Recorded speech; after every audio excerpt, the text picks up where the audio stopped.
Hello students, आज इस video में हम बात करेंगे bridge course in mathematical physics और इसकी ज़रूरत क्या है जब एक स्टूडेंट क्लास 10th में होता है and when the student is moving to class 11 immediately the student finds difficulty in physics simply because right from the chapter 2 we will be using calculus।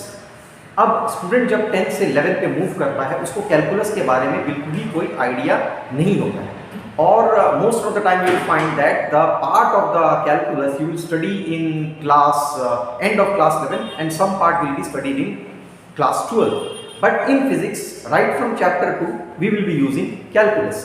अब स्टूडेंट को जो है काफ़ी दिक्कत आती है अगर उसको बेसिक कैलकुलस का इंफॉर्मेशन या नॉलेज नहीं होगा। So that is why it is a very good idea to start the basic mathematical course in class 10th. So if you have completed trigonometry and if you have completed the portions of coordinate geometry, that will be sufficient to start basic calculus course. Now इस basic calculus course पे आप क्या करोगे?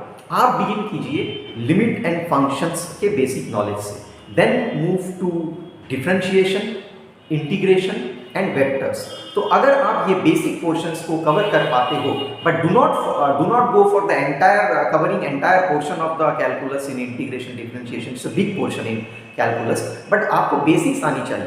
अच्छा, अब जब basic सीखते हो तो वहाँ पर एक चीज़ का ध्यान रखना बहुत ही ज़रूरी है कि you should understand what is used in physics and how mathematics and physics are connected. जैसे कि हम अगर कैलकुलस यूज कर रहे हैं फिजिक्स में, तो फिजिक्स में कैलकुलस हम क्यों यूज करेंगे, what is the requirement of using calculus in physics. तो इस चीज़ को समझना बहुत ही ज़रूरी है। काफ़ी समय ऐसा देखा गया है कि स्टूडेंट्स लोग कैलकुलस को सीख तो लेते हैं लेकिन उसके मैथमेटिक्स को समझते हैं बट वो फिजिक्स और मैथमेटिक्स के कनेक्टिविटी को नहीं समझते हैं। So unless you know the connectivity between mathematics and physics, physics will never be an easier subject for you. You will find physics a difficult subject to crack। अब ज़्यादातर students जब class 11 पे move करते हैं, it is found that the first 6 months in class 11 is wasted just to understand the mathematical relationships that you learn in physics.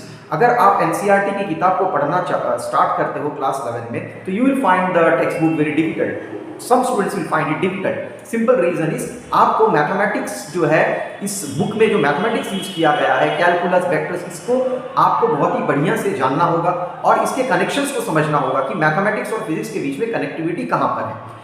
सो ऐसा नहीं है कि आप जो है मैथमेटिक्स में बहुत स्ट्रॉन्ग हो उसका मतलब फिजिक्स में स्ट्रॉन्ग होंगे या फिजिक्स में बहुत स्ट्रॉन्ग हो। अगर आपको लगता है कि you have good aptitude towards physics you will be good at mathematics, ऐसे नहीं होगी। I mean it is very important that you know the relationship between mathematics and physics. So why we are using calculus, how to use calculus in physics, these things are very very important। So when you are in class 10, अगर आप सोचते हैं कि आपको IIT target लेना है, India के best institutes में इंजीनियरिंग या साइंस की स्टडी करनी है या फिर एम्स तक पहुंचना है और या फिर KVPY या किसी ओलंपियाड्स को भी क्रैक करना है हायर लेवल पे जाकर के, कोई भी बड़े एंट्रेंस एग्जाम को क्लियर करना है, तो ये बहुत ही इंपॉर्टेंट है कि आप 10 से इसकी बिगिनिंग कर दीजिए। So when you are in class 10, particularly when half of your syllabus is over in class 10, you should start preparing for class 11th basic mathematics, so which will be used in physics। So as I said, chapters कौन सी होंगे इसमें, limit and functions, then you move to differentiation, then integration and vectors। तो यहाँ के basics को पढ़िए। Teachers, आपके जो भी टीचर हैं मैथमेटिक्स या physics, they can help you out, तो उनको पढ़िए। और मैंने एक किताब लिखा हुआ है इस टॉपिक के ऊपर में, bridge course in mathematical physics. वैसे तो इस टॉपिक के ऊपर में बहुत ही कम किताब लिखी गई है इंडिया में, तो शायद ही 2 या 3 बुक्स अवेलेबल हैं मार्केट में, तो मैंने भी एक किताब लिखी हुई है bridge course in mathematical physics.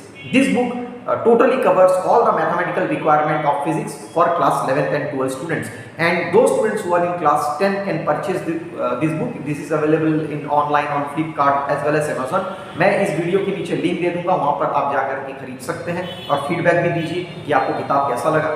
तो ये कोर्स जो है बहुत ही बढ़िया होगा आपके लिए अगर आप क्लास 10th में हैं और 11th में साइंस चूज करना चाहते हैं, IIT JEE या किसी भी नेशनल लेवल के एंट्रेंस एग्जाम को क्रैक करना चाहते हैं। सो थैंक यू स्टूडेंट्स, इस वीडियो में इतना ही। अगले वीडियो के लिए वॉच